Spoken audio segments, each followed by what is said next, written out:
Hello and welcome to this webinar launching a new report for the Stockholm+50 conference taking place in a couple of weeks' time.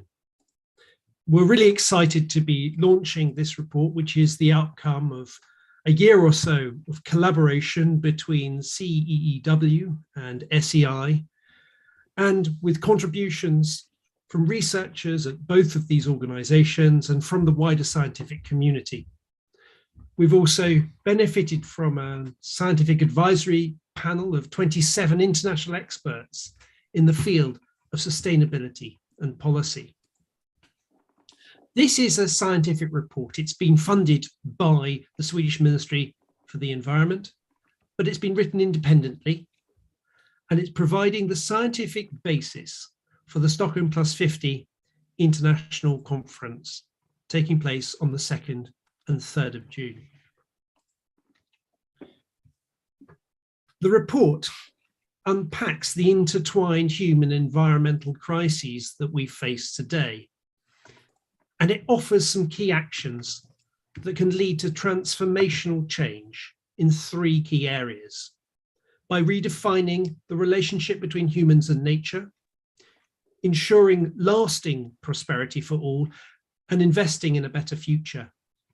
It presents recommendations for improving the conditions of change and unlocking progress through improved policy coherence, accountability, solidarity, and renewed multilateralism. The report's messages are firmly based in science, and that science is clear: act now and act boldly. It's my pleasure to be moderating today's webinar, and we have a fantastic set of panelists with us who will discuss in 2 panel discussions aspects of the report. But before we do that, we're going to hear a keynote speech from Ms. Ligia Noronha, who is the UN Assistant Secretary General, the head of UNEP's New York office. And after that, we will hear a presentation of the key messages of the report from Åsa Persson and Arunabha Ghosh. First of all, I'd really like to welcome Ligia Noronha to provide us with a keynote and set the context for the report that we've produced.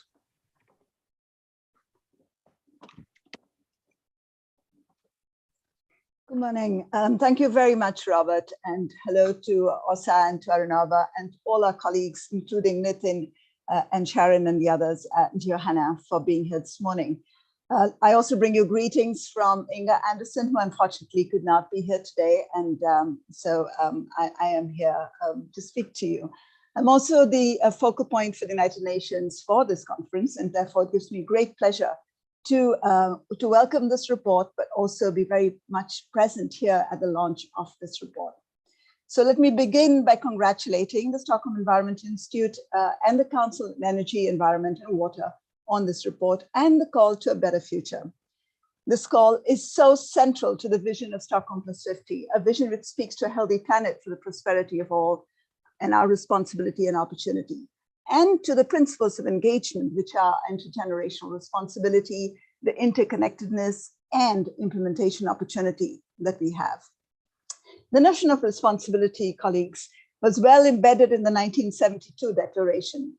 As Maurice Strong put it when opening the debate in UN General Assembly, it's the first acknowledgement by the community of nations of new principles of behavior and responsibility, which must govern the relationship in the environmental era. We see this reference to responsibility, both corporate and social, in the World Commission on Environment and Development in 1987, in the Agenda 21, and at the World Summit of Sustainable Development in 2002, a strong statement by Kofi Annan, the Secretary General of the United Nations, and I quote, "And if there is one word that should be on everyone's lips at this summit, one concept that embodies everything we hope to achieve in Johannesburg, it is responsibility. Responsibility for each other, but especially the poor, the vulnerable, and the oppressed as fellow members of a single human family. Responsibility for our planet, whose bounty is the very basis for human well-being and progress. and most of all, responsibility for the future, for our children and their children. Ladies and gentlemen, responsibility has been the key defining factor of the way the Stockholm+50 has been designed and the open architecture that is taking it forward, which is both with regard to engaging with as many stakeholder groups as possible, but especially the youth and especially the scientists as yourselves. While the issue of responsibility and its many manifestations have featured in many environmental and development meetings over the last 50 years, it's not been sufficiently central to the way we live, consume, produce, govern, look out for the other, human or non-human. Over the 50 years since 1972, we have moved, as the report notes, from a situation of underdevelopment and scarcity to one of overdevelopment and affluence, with planetary footprints that will influence our well-being into the future. It's already influencing health and well-being in different parts of the world as we see the impacts and the footprints everywhere. Environmental injustices abound, and this is another aspect of this conference which is very central to our thinking. The environmental injustices, current and future, have given rise to a growing trust deficit. In our various conversations and consultations towards Stockholm+50, 4 kinds of trust deficits have manifested themselves: between developed and developing countries, between states and non-state actors, across generations, and with marginalized groups such as indigenous peoples, women, and local communities.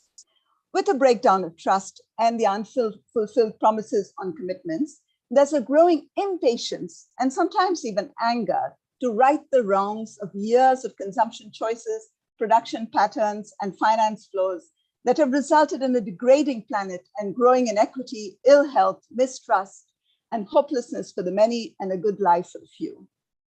Given the impacts that humans are having on the planet, our flourishing can no longer be limited just by what we do in our lifetimes, nor are development opportunities of the current and future generations dependent only on the productive capacity that we leave as legacy. What it depends on is also on the health of the underlying natural systems and resources that support our well-being. Economists and governments have to factor in nature and natural resources as key elements of our production and development possibilities. Going beyond GDP as a measure of well-being and progress is a key aspect of the shift that is required, which you've noted well in the report.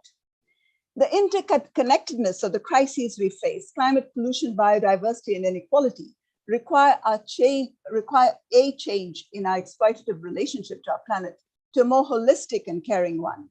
But that can only happen with a change in our behavior, our economic system, our unsustainable consumption and production practices, and our financial system that is so misaligned with the environmental and social goals.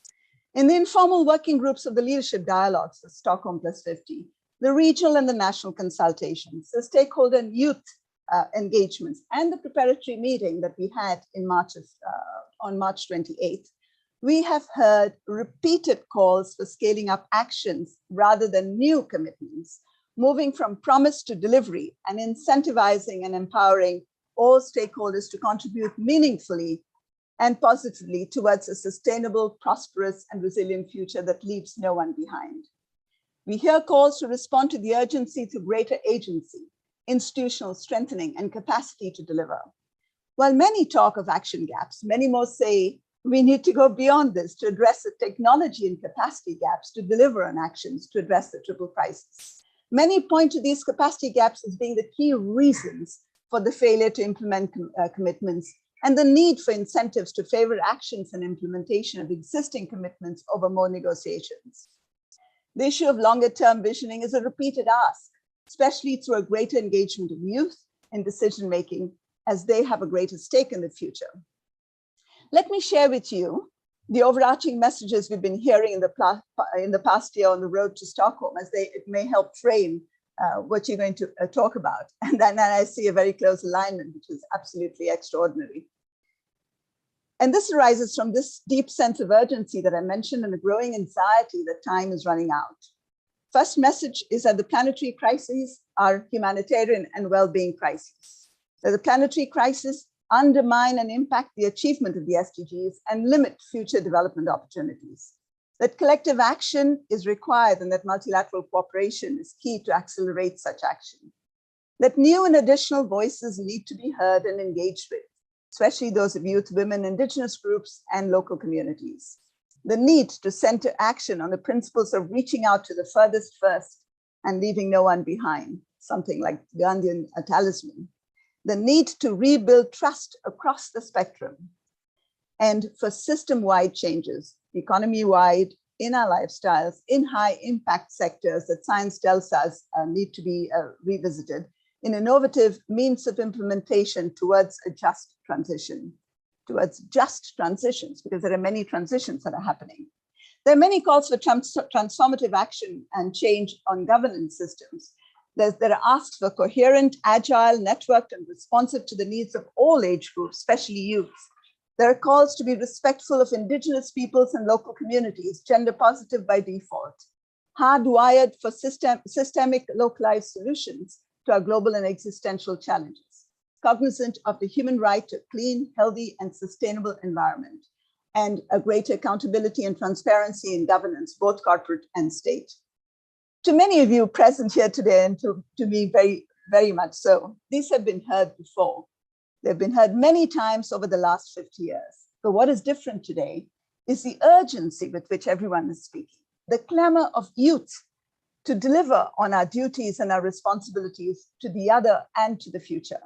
What is different today is that we actually have the opportunity and the tools and the knowledge and the finance to redress the wrongs and work towards a healthy planet for the prosperity of all, if only. In closing, let me speak to the opportunity that Stockholm+50 provides, as I know many of you will be there. It provides us with an opportunity for collective pause, to gather for raising ambition and call to actions. Yours is very central to that. In an already unequal world, Stockholm+50 is a chance to reshape national and global responses. It's a chance to deliver equity, to make peace with nature, and to amplify global movement for a more caring, trusting world. It's also a chance to reinvigorate multilateralism and turn commitment to action. We have no negotiated outcome in this meeting, and that frees us to be bold, ideational, and demanding. So let Stockholm be the chance we have to push our boundaries. Let Stockholm be the chance to ask the tough questions. Let Stockholm be the moment when we stand together in determination to take bold action and make systemic shifts in our economy, in our food systems, in our energy systems, and in our finance systems. And above all, let Stockholm be a chance for us to act in solidarity, to deliver on the principles that our forebears laid out in 1972, and go beyond to address our intergenerational responsibility for the collective well-being of all. Thank you very much, and all the very best with your report. Thank you. Thank you, Lydia, for providing a grounding for this report and for our discussions today in the historical context of the 1972 conference, but also for providing a remarkable summary of the preparatory working groups that will then inform the leadership dialogues at Stockholm+50. There is a huge amount there, and I think that you'll hear from Åsa and Aranaba soon as they describe how the report tries to tackle the issues of taking us from promise to delivery. So now I'm going to invite Åsa and Aranaba, Åsa Persson, who is the Research Director and Deputy Director of SEI, and Aranaba Ghosh, who is the CEO of CEEW, to provide us with an introduction to our new report, Stockholm+50, Unlocking a Better Future. Thank you, Robert. And on behalf of the Council on Energy, Environment and Water and our partners in the Stockholm Environment Institute, let me also extend a warm welcome to all of you for joining us in this very important webinar to launch the report, Stockholm+50, Unlocking a Better Future. As Dr. Noronha just outlined, the words that rang in me in her keynote speech were inequalities, not of one kind, but of several kinds. The responsibility that we all shoulder, and only then the trust that we can build. It is evident that the world is at a boiling point. whether it is extremes of weather events, whether it is conflict, rising commodity prices, the impact on the vulnerable. So we should ask ourselves, how will we be bold in the way Dr. Norröna asked us to be? Stockholm+50 is a moment for us to stop and take stock of what has happened over the last 50 years. And I, as the father of a 9-year-old, wonder, what would Stockholm+100 look like when my daughter would be approaching her retirement age? Our report is an attempt to review that progress over the last 50 years, but also think of the components that will increase the momentum for change. It is a scientific report, and therefore it is full of analysis and proposals. We do have a wealth of roadmaps across the world in many scientific reports, but what we try to do in this report is to ask ourselves what really will unlock that better future. And therefore, going beyond just the sectoral stories, we present 3 systemic shifts, and we also acknowledge 3 structural barriers that we would have to overcome. The report has 52 recommendations, but it's not just a long list. It is actually an integrated approach towards overcoming the structural barriers. If you could move to the next slide, please.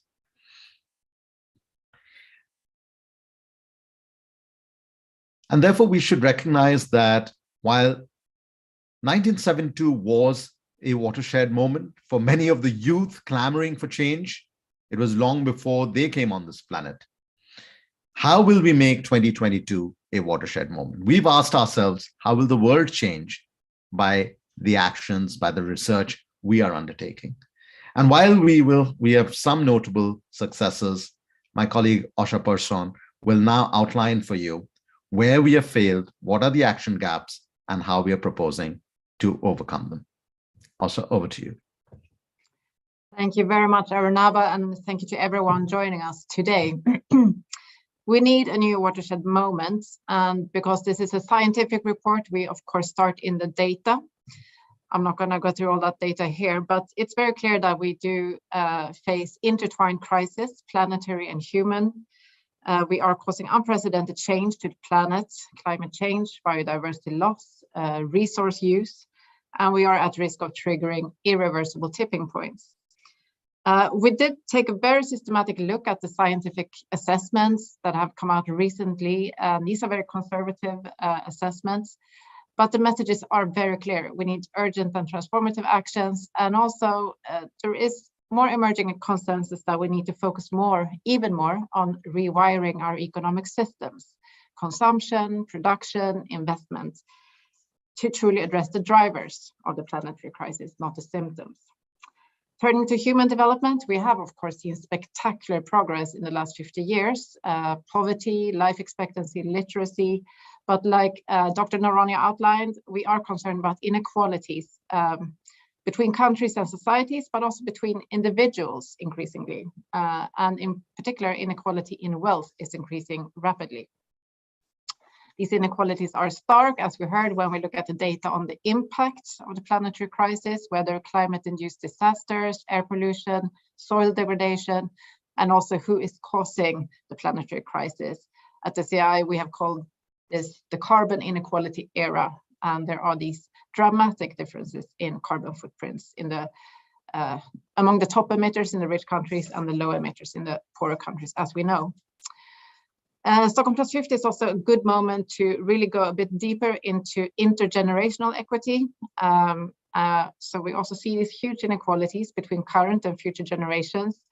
Considering the toll that the current heat waves is taking in South Asia, it is a frightening scenario to when science says that someone born today would face 7 or even more as many heat waves during their lifetime compared with their grandparents. Next slide, please. So looking at the big picture and really trying to capture the key dilemma, no country, no single country has yet achieved a development path which achieves human development, but not at the expense of transgressing planetary boundaries. So how did we end up here? Next slide, please. Partly because of the big action gap in global sustainable development governance. Looking at the tracking of the global environment and sustainable goals that have been set, tracking by UNEP and others, and there are hundreds of goals, we saw that only around 1/10 of 200 targets had been achieved or seen significant progress. So the problem really is not so much an aspiration gap, but an action gap or implementation gap. Next slide, please. We also try to take a broader look when taking stock of global governance, looking at indicators of the elements of the framework for environmental action that was conceived in Stockholm 1972. And these are the 3 boxes you see to the upper left corner there. In brief, we have been successful with environmental assessment in yellow. We have 30 times as much environmental research today, much more knowledge. We have many scientific assessments, as I mentioned. We have more data. We have also been very productive on setting global goals and also agreeing international environmental agreements, and maybe over 1,000. The really weak link here is the supporting measure. So this is the bottom box there in green, which is basically finance, technology cooperation, strong organizations. The measures in these boxes have been either ineffective or delivery has simply not matched the level of aspiration or the level needed by the planetary crisis.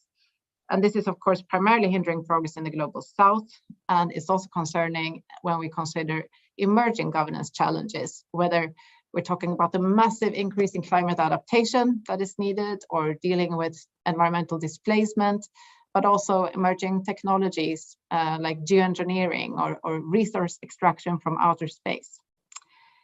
Next slide, please. But we are very clear in the report, and we devote quite a lot of attention to this, that there are many positive drivers now, and the momentum for change is stronger than ever in many ways. We highlight 4 factors. One is the seeming steady increase in public support for action. There is as a scientist, there's a data problem here, but if we look at many international public service recently, there is a strong demand for action from the public. Of course, also we have the rapid acceleration of clean technologies reaching mass markets. We look at some evidence in the report suggesting that we may be hitting many tipping points for reaching these mass market of key technologies in the next few years. Next slide, please. So the challenge is really to increase the pace of change. How can we do that? As Arunava outlined, we propose 3 broad shifts as keys to a better future, and this is really the meat of the report. The shifts are based on the idea of strong sustainability. They are cross-sectoral. They could have transformative effects, and some of them are not yet strongly featuring on the global policy agenda. So first, we need to redefine our relationship with nature from one of extraction to one of care. We have already discussed at some length how to value nature, how to price nature, but we argue in this report, more based on behavioral science, that human nature connectedness should also be strengthened in other ways in our everyday lives. Next slide, please. So some of the actions that we look at relate to integrating nature in our cities, in our food choices, by mainstreaming animal welfare as a sustainable development issue, not just ethical issue, investing more in nature-conscious education, including incorporating indigenous peoples and local communities' knowledge, and also exploring the concept of right of nature more. And to give you a flavor of the concrete recommendations we make, for example, revising school curricula, to voluntary action on disclosure of animal welfare risk from food companies to their investors. Next slide, please. And the second shift is to ensure prosperity that lasts for all. And here we come into quite classic questions around consumption and production. How can we consume and produce in a more resource efficient way, in a sufficient way, but still have a good life, and also doing this transition in an equitable way globally? We argue here and find support in the latest science that this requires a complete rethink of both norms and how we operate in the economy. We need a transformative economics. Next slide, please. So some of the actions we look at here are enabling sustainable lifestyles at the individual level, but not just through information and nudging, but really infrastructure that make these choices the overwhelmingly easy ones. Shifting business models from products to function, raising the level of ambition of supply chain governance, creating green jobs that are not just green, but also decent and address youth unemployment, and at the macroeconomic scale, aligning statistics with genuine prosperity goals. A couple of the concrete recommendations we make here include establishing a regular UN forum on sustainable lifestyles to co-develop pathways, and using public procurement to accelerate the shift from product to function. Next slide, please. So the third big systemic shift we see is, well, we have already seen a growing interest from private capital and the finance sector to invest more sustainably. But we argue that there is still a strong role for governments to help align financial flows, not just to the green investments, but also away from the environmentally harmful investments. We also see that sustainable investing today is not really a volume problem so much as an allocation and access problem, in particular for low and middle income countries. Next slide, please. And under this shift, we identify possible actions like investing even more public funds in innovation and missions, co-defined with stakeholders. In the international context, this translates into exploring more the idea of co-development of technology as a new paradigm for the so far ineffective technology transfer as a means of implementation. We also call for incentivizing more active investing approaches, provision of more multilateral grant finance to catalyze domestic credits in developing countries, and introducing joint de-risking initiatives, harmonizing the financial frameworks and sustainability taxonomies that are now emerging in many parts of the world. But we also say that maybe we need to start considering ways to actually increase the perceived risk of unsustainable investment portfolios, for example, by mandates for minimum allocation of lending to sustainable assets. So these are the three big systemic shifts that give us the key to the future. As mentioned, there are many recommendations in the report. And now I will hand over back to Arunabha to discuss the barriers we need to overcome. Thank you, Åsa. If you could have the next slide. It is very clear, as I was saying at the outset, that we have a planetary emergency underway. But that emergency unfolds into the sense of urgency that we're all feeling. The stakeholders that have engaged with the leadership dialogues in Stockholm+50 process have outlined that. But how do we shift from emergency to urgency to taking agency? How do we actually be creating the conditions by which we can unlock that better future? And that's why we look at three structural barriers. If we could move to the next slide, please. In improving the conditions for change, we identify three barriers. The first is policy incoherence. The second is the lack of solidarity, and the third is the lack of accountability. We have to ensure that our policies across the board are not just stronger, but also integrated and consistent to offer the incentives for action. That means we need to explain and understand those synergies. We need more systemic and integrated approaches to policymaking, but we also need higher standards for transparency and participation in decision-making to ensure fair representation, including of future generations. Could we have the next slide? But this policy coherence at the national level or even at the international level will not succeed unless we also have a sense of solidarity. At a time when multilateralism is under stress, we have to rebuild that trust with a kernel of empathy and solidarity. Rebuilding that trust with citizens, including those who are marginalized, but also creating structural changes that convey the message that we care about the risks they face.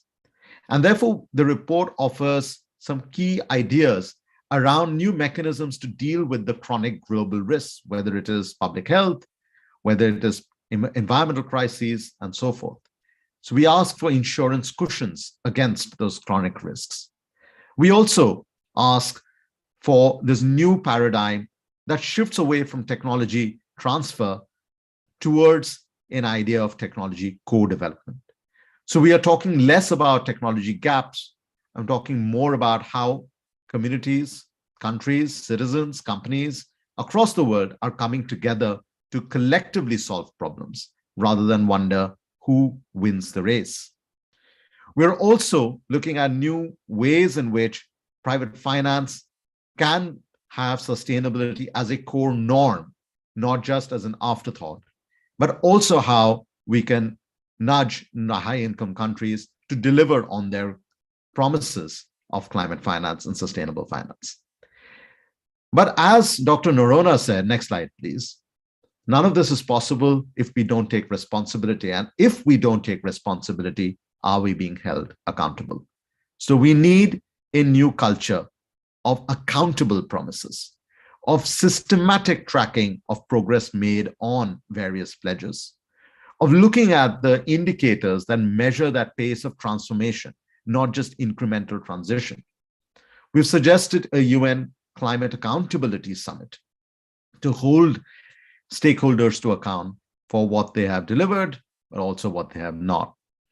But in all of this, we also need to leverage the knowledge of communities to invest more in data and more evaluation. So we now have a new way of dynamically understanding how the world is transforming around us.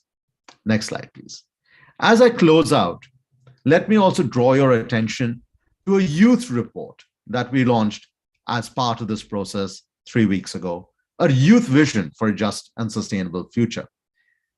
The reports are available at Stockholm+50.report, but I want to highlight that in preparing that youth report, we collected the voices and the opinions of nearly 1,000 youth across 91 countries across the world. So please look at not just what we are saying in terms of how the last 50 years have panned out. Please also listen to what the youth of today and the elders of tomorrow are saying of how the world should look like at Stockholm+100. Let me now turn back to my colleagues to take this conversation forward. Thank you very much, Arunabha. Thank you, Åsa, for providing that overview of our report, Stockholm+50, Unlocking a Better Future. It's now a great pleasure to be able to introduce the first of our two panels. And today we are really spoilt with two fantastic set of panelists as well on these panels. I will be moderating our first discussion, and I'd like to introduce you to our wonderful panel. And our panel includes Eric Kemp-Benedict, who has been one of the lead authors from SEI, from Stockholm Environment Institute, for the report Stockholm+50, Unlocking a Better Future. I'm very proud and happy to be able to welcome Céline Charveriat, who has been an advisory panel member for the development of this report, and also to welcome Kuki Suyaman, who is the Executive Director from the Indonesia Research Institute for Decarbonisation. And finally, also Dr. Agnes Kalibata, who is the President of AGRA. A very warm welcome to you all. Thank you very much for joining us. Our panel is really going to focus on those keys for unlocking change that you heard presented by Åsa Persson just now. Just to remind you of the three there for you. The first is about redefining the relationship between humans and nature. The second is about ensuring lasting prosperity for all. And the third is about investing in a better future. What I'd like to start off with is just trying to get some initial, perhaps quite concise ideas from you about what you see as being the sorts of social norms and value systems, perhaps even the enabling infrastructure that are going to enable us to make our lifestyles sustainable and make them that preferred and easy choice that Åsa talked about. And I'd like to ask that question, first of all, to Céline. Thank you so much, Robert, and huge congratulations to SEI. As you said, I was on the advisory board and I saw how difficult it was and how you made it to finally write one report with clear recommendations. So really, congratulations. So my thoughts on this, I'll just pick one or two examples. First, in terms of building norms, I sit in a country, Belgium, that is about to discuss a law to criminalize ecocide. And when we talk about the relationship between man and nature, I think this could be one of the watershed moments that start nationally and that eventually get translated into the international level. We need to put an end to impunity for those who are destroying, in an irreversible way, ecosystems. So norms are very important, and some of the norms, is about still law, or at least soft law. The second element, and this is mentioned in the report, is the critical importance of education. And it seems to me that right now, yes, we need to change school curricula, but we also need to be very creative, using arts, using fiction, using life experiences, getting children into nature. And I would put this under the concept of naturearchy. Let's go from patriarchy to naturearchy, and propose this new set of norms and values to children and youth. And many, for instance, indigenous peoples have already those values, and they can teach us, how to espouse those values, because at the end of the day, nature can do without us, whereas we cannot do without nature. And one last element, you talked about, again, the importance of going beyond GDP. I think we need to, we are in this incredibly theoretical debate about this. Tomorrow, governments can start tracking alongside GDP using proxy indicators. You don't need new indicators, whether they are regenerating or not natural capital. And so let's start doing this tomorrow. And some countries, for instance, the countries that are part of the Wellbeing Economy Alliance, are already using those indicators. So that will be for what I would say to begin with. Thank you. Thank you, Celine. Some great ideas there, and I'd be very interested to hear the reactions of other panelists to your ideas here. Perhaps I can turn to Eric. Eric, you were involved in pulling this report together, in writing the report. Are there particular things that you feel that you'd like to highlight in terms of perhaps addressing what was called, we live in a world of sort of affluence and overconsumption? How do we shift ourselves to being in a world of sufficiency? Are there particular things that you would highlight there?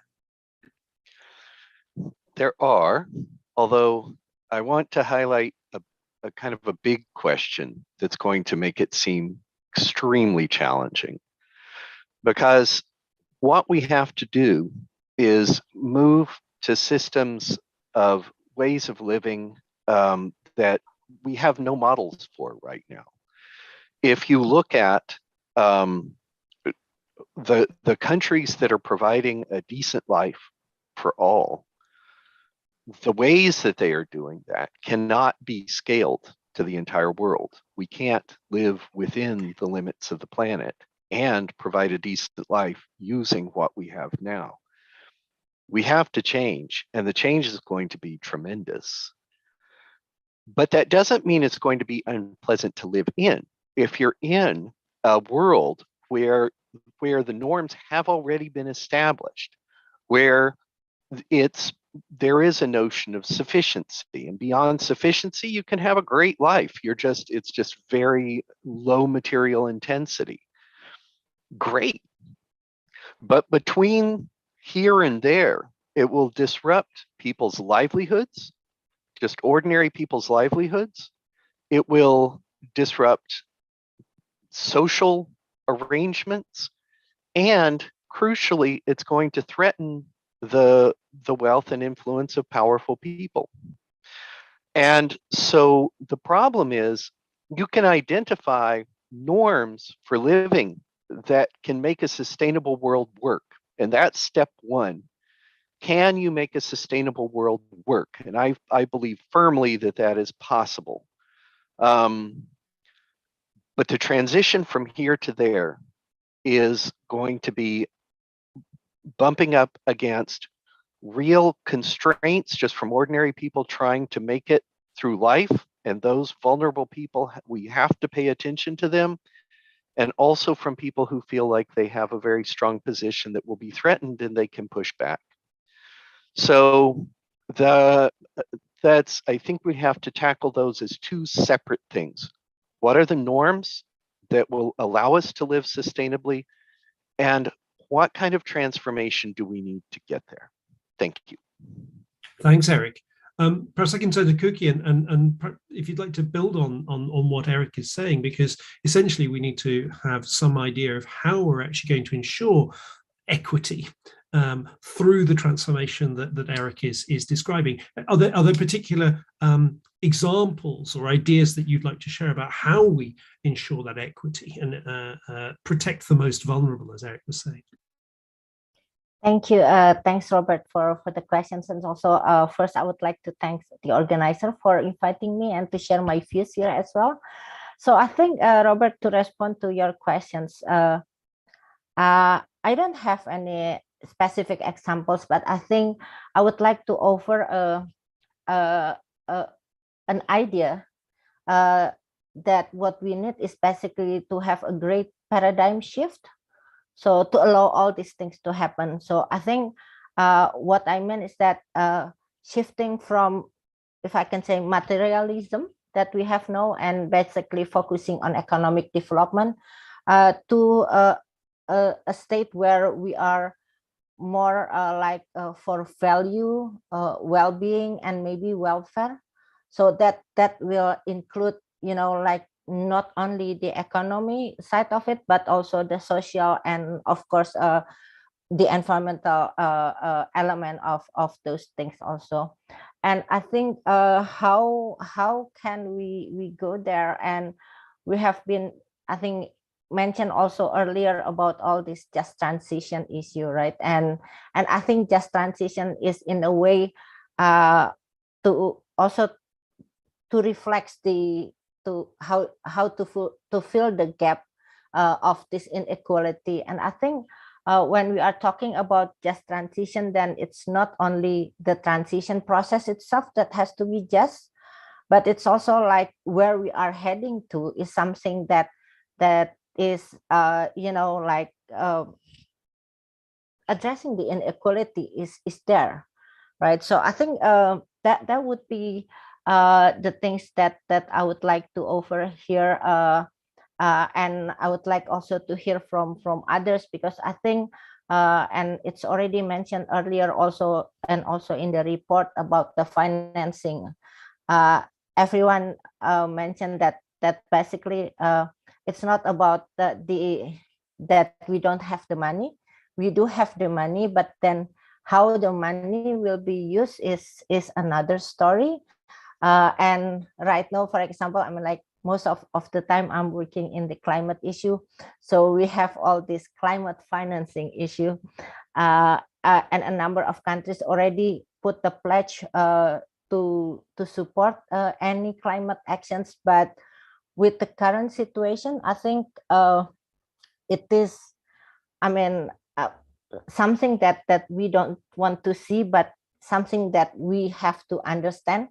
With the current situation, with what happened with the geopolitics and so on, then there will be, again, shifting of financing from supposedly to support to basically to how do you call it, to delete the inequality, and then it may come to even broader the gap. So that would be the first thing. And I think if we are talking about support, and already mentioned earlier as well in the opening, that it's not only money, it's not only financing, because giving to those that need it is important. Cookie, I think we may be losing you. But if Sorry. Can you hear me now? Yes, we can. Okay. Yeah, somehow it was dropped. So it's like inequality, I think. Inequality in internet connection. Sorry for that. No, but I would like to say also, if we are talking about means of implementation, then we cannot just think about the finance part of it, but what is more important, and I think has been touched also by not only the report, but earlier by Celine as well as Eric, that like the quality of the human resources, right? So we need to develop human capacity, and I think one of the biggest challenge would be for the education and knowledge system, how we shift all this paradigm, because I think I can say it's very human, right? If we already live in a very nice situation, you are more than sufficient, then it will be difficult for you to shift the way you see things and looking from others' perspective. So I'll just stop there, Robert. Thank you. Thank you very much, Cookie. Agnes, you are the president of the Alliance for a Green Revolution in Africa. You work very closely with smallholders. I'm wondering whether you wanted to address perhaps the idea of redefining the relationship with nature, and perhaps even get into some of these issues around shifting diets and also questions around animal welfare. Are these issues that you feel that are sort of top of mind for the institute where you're working? Thank you, and thank you so much for having me. I really appreciate this report. Having just come from the Food System Summit with you all only a year ago, this really speaks to some of the things that that we are all concerned about. So I want to call out, and while on my way to your question, I really want to call out two things. The fact that was called out on gap in action, and the fact that was called out on compressing timelines in decision making. I call this out because Stockholm 50 plus or plus 50 is going to be about governments making decisions and taking timely action. It has taken us 50 years to do 10% of what we set out to do. We have 8 years to come through on SDGs. If we are going to do this work, we definitely have a lot of running to do and a lot of compressing timelines to do. So I really think that the Food System Summit did provide a huge opportunity in terms of shifting the paradigm. You all saw how much anxiety exists in the system. I don't think we can see that level of anxiety, the interest, the coming forward, the stepping forward, the commitments, the arguing, all that was because of the anxiety that is being built in our system, because we are not taking action enough. So for me, it's really, really going to be important that we address that challenge. Now, in terms of speaking to the question you raised with smallholder farmers, and other people, the Food System Summit was very clear around the inequities that are developing in our system, many of them driven by climate change, many of them driven by COVID-19, and many of them driven by quite a number of other things. But let's recognize that to be able to address those inequities, we have to start asking ourselves, what will it take to transform different societies? What do we need to be doing? Whatever we do here on the equator will not amount to anything unless people start shifting towards mitigation, towards reducing climate change, because the farmers that are experiencing climate change the most don't even know how it happens. So we really are depending on some of the things you called out here, the solidarity, the need for solidarity, the need to come through for all of us, because I don't know for how long some of us will come through while many of us don't come through. And it's going to catch up with us, right? So I really want to appeal to people to understand that the time has come for us to start thinking, remembering that exploiting in nature at any cost, driving down the cost of food, for example, at any cost, is not an answer to our problems. We need to think about the cost to the environment, which we showed in the true cost of food, and we need to think about the cost to people as we make it very difficult for more people to feed themselves, as they start thinking about the fact that they can't put the right nutrition on the table because they can't afford it. Everything is being eroded. But this is my last point. My last point is about how you call out investments and need for adaptation, which I applaud and agree with. It has to be that we are thinking about investments and making it context specific. So I know we are all anxious, but when we start talking about reducing the use of fertilizers, for example, we need to step back. I'm the one who said we need to reduce the whole thing of driving cost down at any cost. We need to reduce how much we put in our environment. But here in Africa, the damage to our environment comes from minimal use of nutrients.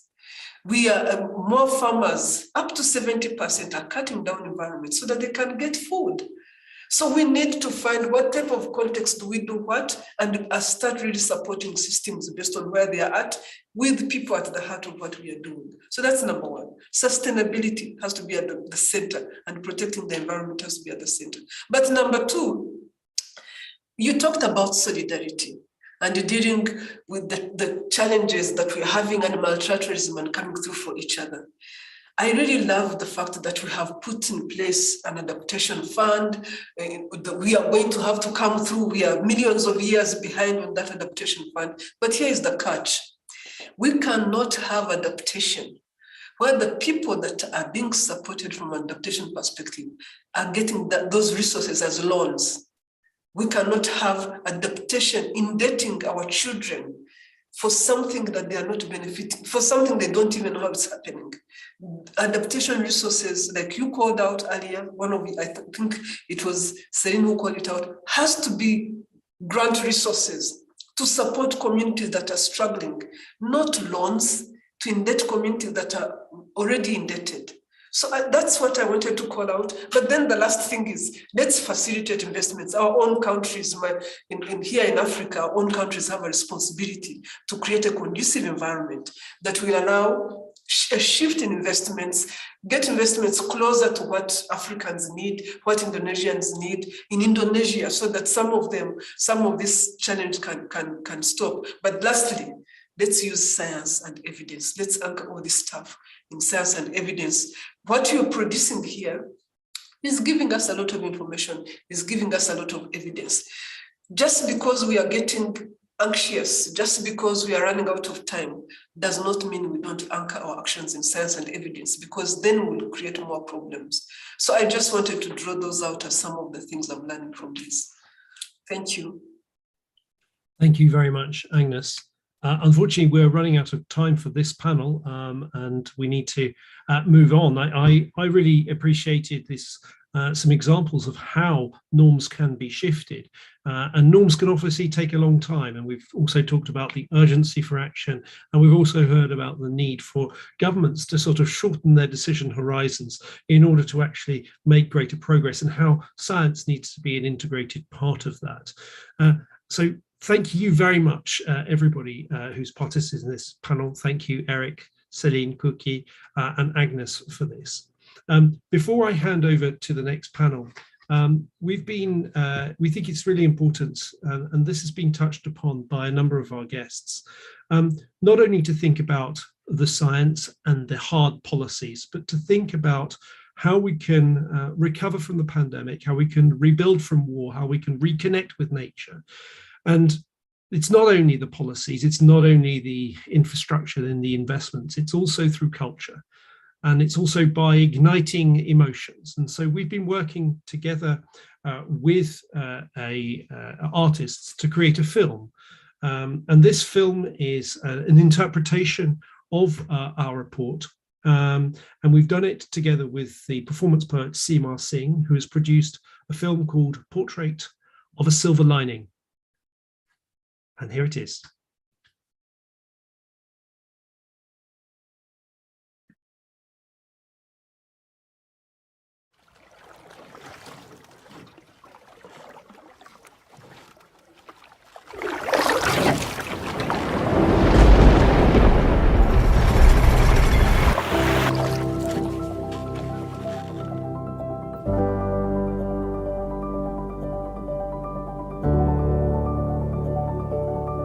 Ralph Emerson once said, "A house is made with walls and beams, but a home is built with love and dreams."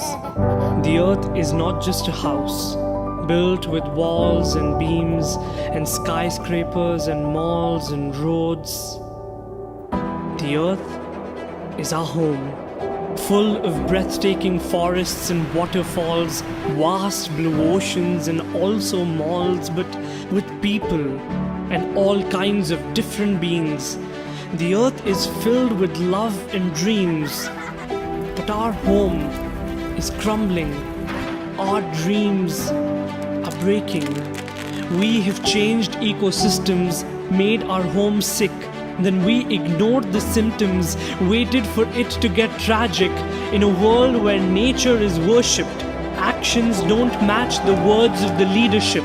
Rising emissions is a call for urgency, and now is the time for us to take agency, because families of our own swept away in floods. Yet we don't see pain till we see blood. While our forests shrink in front of our eyes, we renovate our home to where we cannot recognize. But 50 years ago, at Stockholm, an effort was made to save our home. 50 years later, there is no accountability, but it is time for us to take responsibility. Let's craft a key to unlock a better future and redefine our relationship with nature. Our home isn't perfect, but it doesn't need renovating. It needs compassion. Our home needs healing. It is already 2022, but there is hope. I see hope in the eyes of our generation as we are learning how to cope. Young voices are becoming an inspiration. How dare you continue to look away? Our home doesn't need heroes in capes or superheroes who change shapes. Our home needs people like you and me, people who act and people who make policies. We need to invest in a better future, reform finance and technology. We need to heal nature, build a world where all get prosperity, as this may be our last chance, this decade our last window. Despite the clouds and the storm, there still can be a rainbow.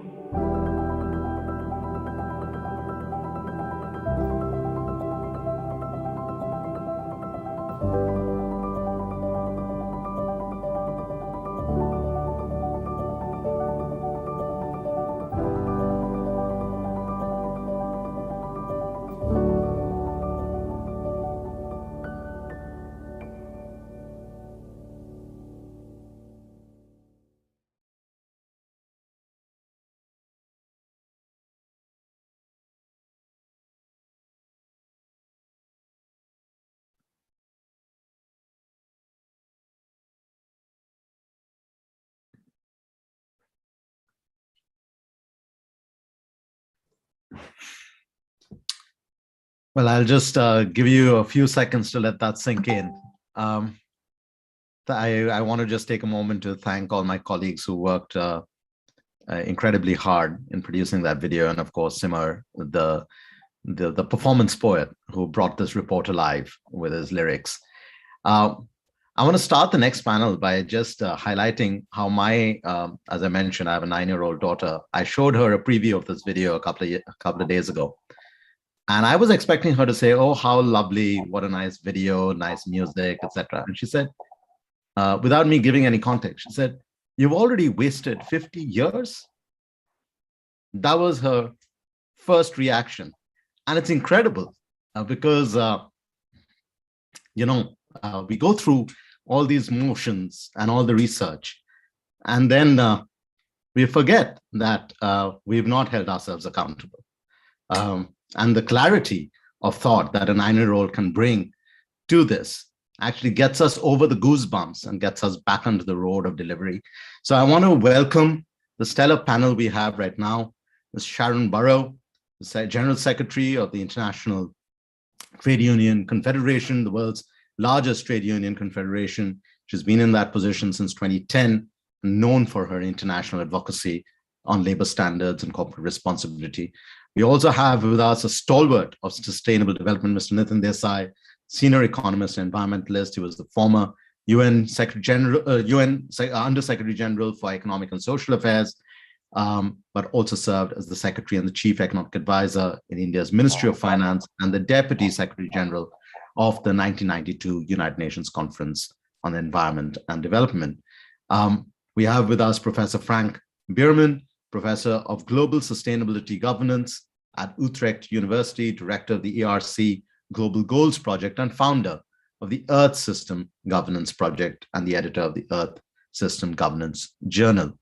And finally, we have with us Ms. Soha Shawu, an associate scientist at the Stockholm Environment Institute, focused on their Equitable Transitions program.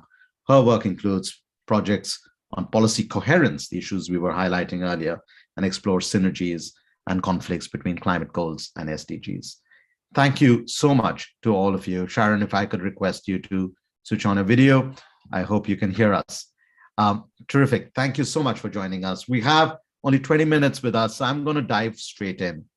I'm going to ask you about these three structural barriers that we have: the policy incoherence, the lack of solidarity, the lack of accountability. So if I may start with Mr. Desai, actually, because you've had such a long innings in seeing promises made, some delivered, and a lot left undelivered. I'm going to start with you because I want to get to this heart of coherence in policy, where multiple signals come from within national governments and then at an international level. How do you think we can bring coherence back in to make sure that all these ideas and actions we are saying have a consistent direction of travel? Mr. Desai, your microphone is off. If you could switch it on, please. Thank you. Right. Coherence in policy will only come if we have coherence in the economy. As long as the economy is driven by a traditional system of market capitalism, etc., you're not going to get coherence, because policy, there will always be policies will be influenced by short-term considerations arising from market considerations. This is happening again and again. So we must look for coherence in the economy, and that means that the key problem of the absence of responsibility and solidarity, which is what you have highlighted in the discussion so far, is reflected in the way the economy works. So, for instance, you have the notion of social democracy at the national level, but there is no notion of social democracy at the global level. There is no such sense of the requirements of some form of solidarity. You have laws at the national level which can impose responsibility or liability. You have none at the global level. Which will impose some.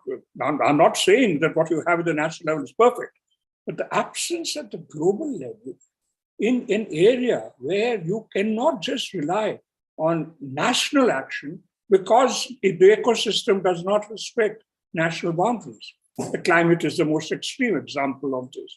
So we must find ways of changing the way the global economy functions, and by implication, the way to at least move the national economies beyond the traditional systems of social democracy and the issues about liability for my actions that cause damage to others. So let me stop at this point. I can come back later if you wish. Sure. So coherence through the economy with a social democratic foundation, both nationally but internationally as well. But Sharon Burrow, let me turn to you then. You represent workers of the world.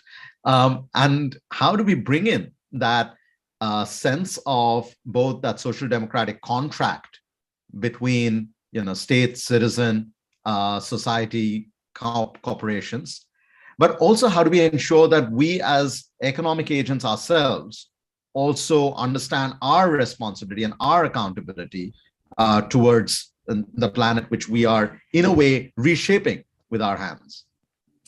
So for us, we totally accept that we have a convergence of crisis, that we're running out of time, and that we have to put people and the planet on an equal footing in terms of shaping the future. That brings with it both rights and responsibility.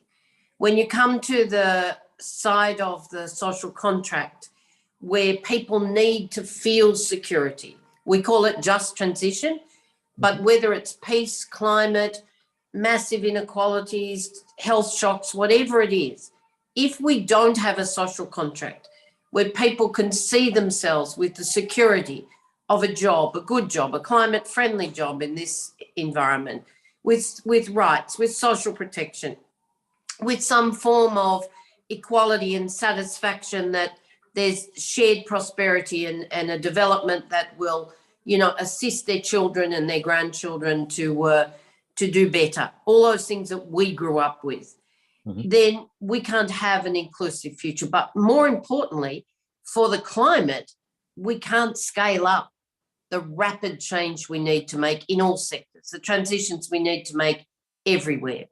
So the social contract has to sit at the heart of both a contract with the citizens, but a sense of security and trust. But on the climate side, we don't fear this. What we feel is anger towards governments and corporations who are not making the changes. I'm very angry about fossil fuel companies. I defended them. We all did, from divestment, saying, no, demand they change. They have the assets, the technology, the skilled workforce, whatever it is, to make the transition, to maintain and guarantee jobs. The same with our heavy industries. You can transition to hydrogen. There are more jobs in clean steel in the hydrogen end than there are in traditional processing areas where you will lose a few. Some industries, there won't be the jobs. Coal is the most painful, but we don't have a choice. And actually, younger workers see themselves as energy workers or construction workers or transport workers.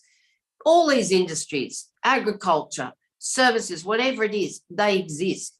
So the solutions are possible. It's whether or not we want to invest in the social contract and the climate actions in alignment that give people hope and therefore allow them to support the rapid scaling up of change. Frank Bierman, one more aspect of the social contract is actually the inequality between, or to overcome the inequality between nations when it comes to the access to technology. And we've spent 50 years looking for technology transfer. In this report, we've talked about technology co-development. So we are no longer thinking of just bridging a gap. We're saying now the next generation of technologies we develop together. What do you think should be the sort of institutional structures or the reforms or the governance reforms, again, at a national or international level, so that that part of the solidarity matrix can be put front and center? So when I was on the New Climate Economy Commission, I said that in fact, two things. One, you couldn't discount industry because it was such a vital part, but it had to change.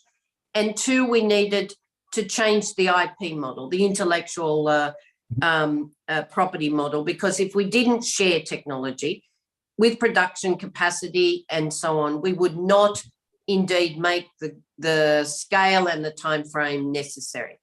Now you've seen it. The vaccine nationalism has brought out the ugly opposition to sharing technology at a time of the worst crisis right here and now.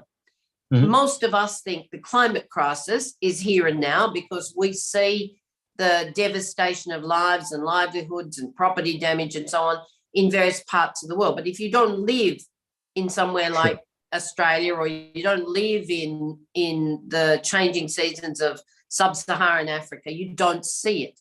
But you see the virus, and you know if everybody's not vaccinated, everyone else is at risk. That ugliness has to shift. And what we need is the global architecture to understand that, okay, if we have to buy out patents to make it fair, let's play the market game if that's what it takes to get people's confidence, a little bit like the market contract on the side of the social contract. But whatever it takes, if we have to have technology pools, we buy our patents, let's make sure that people have access to both the technology, the production capacity, and therefore a just development is possible. Sure. Let me bring in Frank Bierman and Zohar Shawu. We've talked about the coherence, we've talked about the solidarity, but really what is still missing is accountability. Frank, if I could start with you first, in terms of you look at Earth systems governance, and that is one part of it is the natural aspect of the Earth system. But then there is the political aspect of the Earth system, which has major governance gaps. How would you recommend that we look at this reform of governance to overcome that structural barrier that we have of holding ourselves and each other accountable? Yeah, thank you so much. I mean, first of all, also congratulations from my side for this report. It's a really fantastic report. I really enjoyed reading it a lot. I mean, it's very challenging, the manifesto to enable change. I think it could have been at some points even more radical in some points. I mean, I think it's a great start and a great basis for this conference. Also liked very much this idea, answering your question also about a global social democracy. I think that is, an important part of what we are missing. What has been achieved in some countries at the national level needs to be transported at the global level.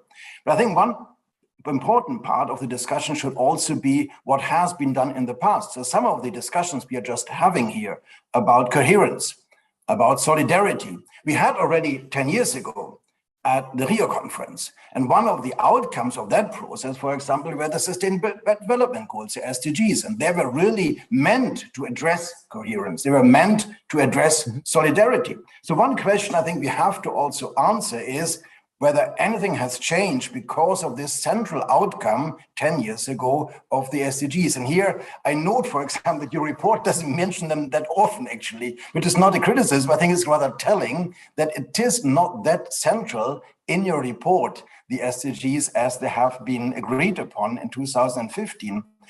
And I can add that we have analyzed this in a major international research effort. Now, we brought together 61 experts looking at 3,000 scientific studies all about the SDGs. And we wanted to know whether anything has changed because of the SDGs. And the finding is quite distressing in a way that we didn't find much. We didn't find a transformative change because of the SDGs. We found some discursive change. Actors are changing the way how they're talking about these issues, but we didn't find institutional changes in many countries. We didn't find substantial normative changes. So the SDGs didn't really evolve into a normative and into a transformative force to achieve this. And I think that's an important question to say, why did it happen? And that comes to your question, what is wrong with the SDGs? What is wrong with the global governance system? And what should be changed to move forward? And here I believe, and I think this is also in the direction of Nitin Desai, that we have to have much stronger efforts in developing global governance in a variety of fields. I mean, this is not new. We discussed this already in 2012, and we discussed this in 2002. But I think the need to develop a stronger system of multilateralism is extremely fundamental. I think it's very important. And picking up of your report, one of your concrete proposals is a UN forum on lifestyles, sustainable lifestyles. And I think this is a fundamentally important proposal. It won't change the entire world, of course, a UN forum, but it will change the discourse. It will change the way how people understand this issue. I think that's a very important proposal, and I fully support this one. Zohar Shawu, just picking up on what Professor Bierman said, this changing of discourse is also something that the youth have been pushing for a long time, but with greater gusto in recent years. Please reflect for us, how do we change the discourse to increase that accountability that we're looking for? You're on mute, so if you could unmute yourself. Thank you. I think the way that we can change the discourse is by making sure that we are centering and focusing on the root cause of the problem, the root cause of the climate crisis. And the root cause really, what I feel is this idea of endless economic growth and capitalist exploitation that we are seeing. That is the root cause of the climate crisis. We've seen, through the pandemic, how large corporations have only made money off of the pandemic, have only made money out of this crisis. And that is the reason why people are vulnerable to climate impacts. You know, we see that through this capitalist exploitation, through neocolonial imperialism in these countries, and through a legacy of colonialism, that is what has left a lot of these populations in developing countries much more vulnerable to climate impacts. People are not vulnerable by mistake. People are vulnerable because of these legacies of colonialism and continued imperialism, and people continue to stay vulnerable because the system benefits from that vulnerability and because it depends on people being vulnerable. And so I think the need to change discourse comes from focusing on and pointing that out as the root cause of the climate crisis. And the other thing I want to highlight in terms of tackling that vulnerability is the need for finance. We are seeing through the heat waves in South Asia that climate impacts are already a reality, and vulnerable communities are already facing losses and damages as a result of climate impacts. So the need for finance, not only for mitigation and adaptation, but to enable these populations to recover from climate impacts is a historical responsibility, not only for carbon emissions that the developed countries have caused, but for the legacy of colonialism and imperialism. Professor Desai, I want to bring you back in this issue of sort of the legacy of the structural damages that many societies have faced and the vulnerability that persists, and the counteractive role of finance. In the report, we've talked about de-risking, about making sure that we have the conditions by which investments go to where it is needed the most. You've advised this report. You've led multiple international processes. Could you reflect for us, are the structural ideas we're talking about in terms of de-risking and increasing the flows of finance enough in terms of what we say in the report, or are we missing on something? I would say basically it's happening to some extent. The key is we must increase the voice of those who are really going to carry the consequences of our failure to implement our programs. That is why I'm so happy that we've had the youth report as part of Stockholm+50, because there are people who are going to be more affected than an 80-year-old guy like me. So I'm glad that they are speaking up. And I think our choice is to make them more involved in decision-making, similarly at the country level. Now, what is happening in the finance side is that it has been dominated basically by the considerations of a market-oriented economy. But that's slowly changing because the people whose money is being handled by pension funds, venture funds, etc., are becoming a little more conscious. Now, if we can increase the voice of those who are more affected in the activities of these financial intermediaries, then I think we will be able to get some of the greater transition towards a sustainable financing, which is happening. Let's be fair. That, for instance, the total absence of financing for coal that has come up now is partly because of this. So this is not the situation is not entirely sad, but we have to strengthen it by increasing the voice of those who are most likely to be affected. And I'm glad that we have somebody from the Trade Union Confederation, because in many ways, if we can increase the voice of workers, which has been going down in politics for some time, that would certainly help to bring much more sustainability into the way financial systems operate. But I think it's basically the whole challenge is increasing the voice of those who are most affected.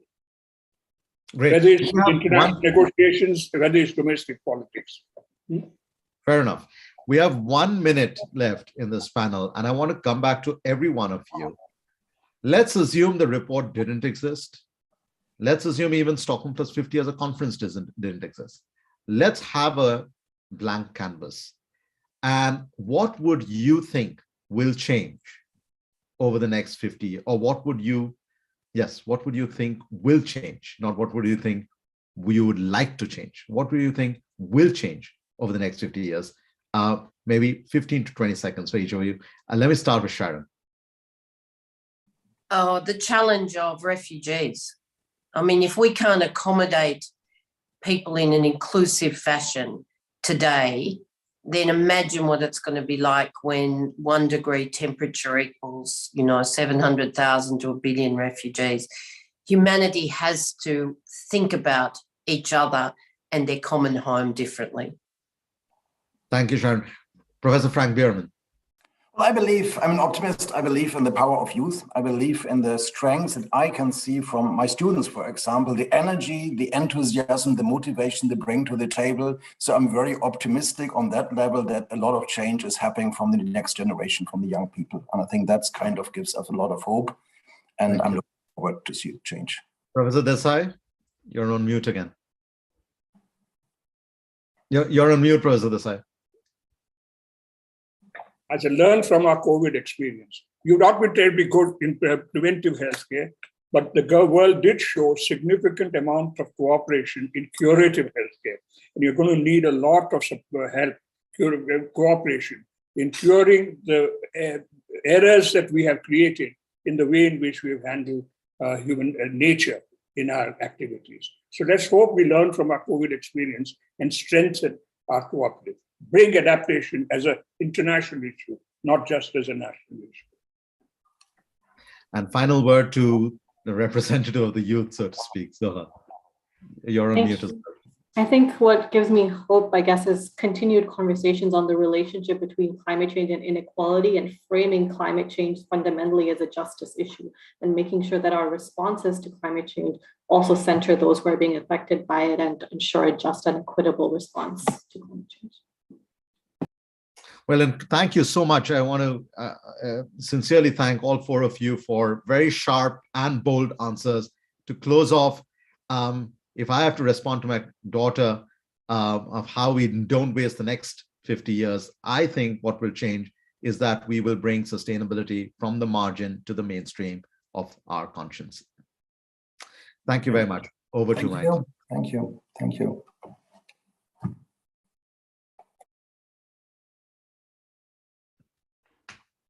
And now it gives me great pleasure to bring in Ambassador Johanna Lissinger-Peitz, who is the ambassador for Stockholm+50 and the senior advisor at the Ministry of the Environment of the Government of Sweden.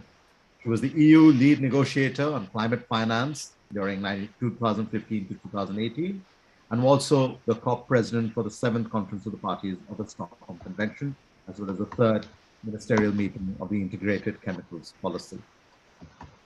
Ambassador Lissinger-Peitz has been a real champion of the work that we've been attempting, has advised us through this process, but also allowed us to remain independent in our scientific endeavor. Ambassador Johanna Lissinger, over to you for your thoughts on how the report shapes, in part, the discourse that you will be leading in the coming weeks. Thank you so very much. And let me also start with, I think, thanking both Dr. Åsa Persson and you, Dr. Arunava Ghosh, and your institutes that you're representing for all of the work with putting together this report. And I think it comes also at a very timely occasion, this launch, with just 2 weeks left to go to Stockholm+50. I unfortunately did not have the opportunity to listen in from the start, but I think for having listening into the last 2 panels, this has been an extremely interesting discussion. And I did say to some of you the other day that I find it also very interesting to see how what is coming across in this scientific report is also very much aligned with what is coming across in the informal working groups, in the New York preparatory meeting, in all of the stakeholder consultations from ahead of Stockholm+50. I think also what listening to the discussion, I was kind of reflecting over the expectations of Stockholm+50 that is laid out in the concept note to the upcoming meeting. And the concept note of Stockholm+50 speaks of the expectation of this meeting in sense of rebuilding the relationship with trust. It speaks about accelerating system-wide actions. It speaks about connecting and build bridges across the agendas. It speaks about rethink conceptions and measures of well-being. And I think, again, having listening to today, but also looking at the report and the keys to unlock a better future in the sense of the mentioning of the redefining of relationships between human and nature, ensure prosperity that lasts, and invest in a better future. If we can together feed those messages and the call of actions into Stockholm+50 and work with those, I also think we have set ourselves up for a very strong outcome that is also corresponding to those expectations. The same in a went, and I made the same reflection and was thinking about what my minister Annika Strandhäll spoke about at the preparatory meeting in New York when she was talking about areas where we hope that Stockholm can contribute to the multilateral process, to the transition. And she too spoke very much about the systematic actions for a healthy planet and human well-being that bridges agendas on silos and looking beyond growth. She spoke about hoping to use Stockholm+50 on closing the implementation gap and strengthen the partnerships, financing, scaled up, etc. And again, I think much of what has been discussed here today, but also what's in the report is very much speaking to that. She also spoke about the importance of the variety of voices. And I think seeing your panels and listening to the different voices, also seeing some very good friends that I haven't seen for quite some time on the panels, is again strengthening very much that narrative. So I think with that, the report and the discussion today and the areas of change is very much supporting the ambition and expectations from Stockholm+50. But I would also like to underline that I think to succeed in that, we as co-hosts are also very much dependent on you as scientists, as representing, I think, different voices, to bring those calls of action, to bring those voices into the meeting in Stockholm. I was also thinking of Dr. Aronova, what you spoke about your daughter and her reaction. I think that is a reaction that we often hear from not just 9 years old, but from the younger generation. And in a way, I also feel that the vision for Stockholm, which is the longer title of A Healthy Planet for the Prosperity of All, our responsibility, our opportunity.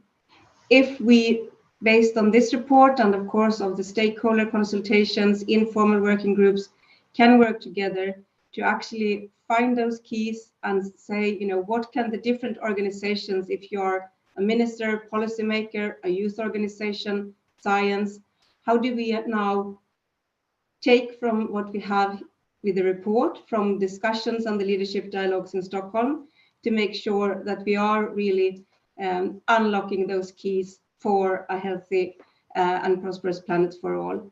I think we have succeeded. And Stockholm, let me also kind of end with that and kind of reminding us of the task. Stockholm is not about creating those new commitments. It is a meeting with a strong mandate on focusing on accelerating actions. And I think what has been provided here today and through the report is really identifying the key issues that we need to focus on and take action on if we are to accelerate our implementation to what we have already committed to, and if we are to meet the kind of very clear signal that science is sending on biodiversity, on pollution, and of course on climate. And putting that, and I thought that was very interesting in many of the interventions here today, and putting that in, of course, the wider context of development, of someone I think spoke of the green jobs, of the governance issues, etc. And of course, I think in these times, we have spent some time looking at the speeches by late Prime Minister Olof Palme and of course Indira Gandhi, and looking at their speeches. And they are fantastic speeches that was very timely 50 years ago. Unfortunately, if you read them today, they are still very timely. So I think we have also the task now to make sure that when we look back at those speeches, not in 50 years, but at 2030, we actually can say that we have achieved what we were set to do and what was challenges 50 years ago and today, and that Stockholm was kind of planting the seeds for doing things together, so doing things faster, and also to create that dialogue of having a conversation around the nexus of different issues that we so often miss, but that it's very much in that nexus of different disciplines, of different stakeholders, where the solution lies. So with those words, I just want to thank you so much for this report, for also the youth report that I also had the opportunity to listen to when that was launched. And I think that was a fantastic and dynamic discussion also. And we look very much forward to also welcome you in Stockholm in, I think, 2 weeks from now. Thank you. Thank you so very much, Ambassador Lisinger-Peitz, for that reflection and scene setting for the meeting in only 2 weeks' time.